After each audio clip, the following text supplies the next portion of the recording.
17 வயசு. ரொம்ப கஷ்டப்பட்டு என் ஃப்ரெண்ட்ஸ்கிட்ட வந்து 3 சரோஜாதேவி புக், செக்ஸ் புக் வாங்கிட்டு வந்தேன்.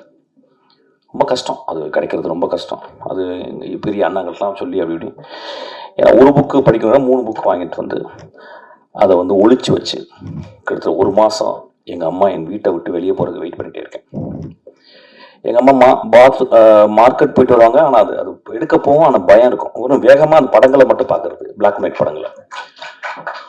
அதை பார்த்துட்டு வந்து அம்மா வந்துருவாங்களோன்ற பயத்தை நான் வந்து திரும்பி ஒழிச்சு வச்சிருக்கேன்.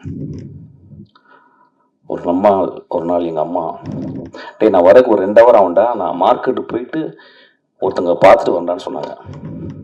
எங்கள் அம்மா பொண்ணு கதவை சாத்திட்டு அந்த 3 புத்தகங்களையும் படிச்சுக்கிருக்கேன். செக்ஸ் புக் படிக்கிறேன். 17 வயசு பையனுடைய கேள்வி, 17 வயசு பையனுடைய காமம், 17 வயசு பையனுடைய வாழ்க்கையை புரிந்து கொள்ள வேண்டும் என்று வருது. 17 வயசு பையனுடைய கீழ்மையும் சொல்லலாம். அப்போ படிச்சுக்கிட்டே இருக்கும்போது யாரோ கதவை தட்டிட்டாங்க. நான் யாருன்னு கேட்டேன். எங்கள் அம்மா.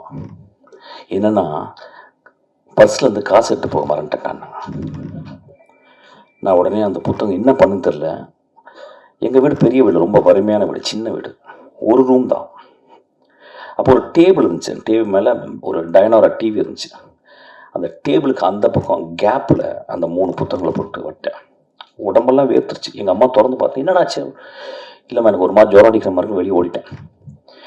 வெளியே ஓடி ஒரு 3 மணி நேரம் கிரிக்கெட் விளையாட போயிட்டேன். பக்கத்தில் உட்லண்ட்ஸு, அந்த பழைய உட்லண்ட்ஸ், அங்கே கிரிக்கெட் விளையாட போயிட்டு சாயங்காலம் ஒரு 6 மணிக்கு வரேன். வந்தால் எங்கள் அம்மா வெளியே ஏதோ கூட்டிக்கிட்டு இருக்காங்க. நான் உள்ளே போகிறேன்.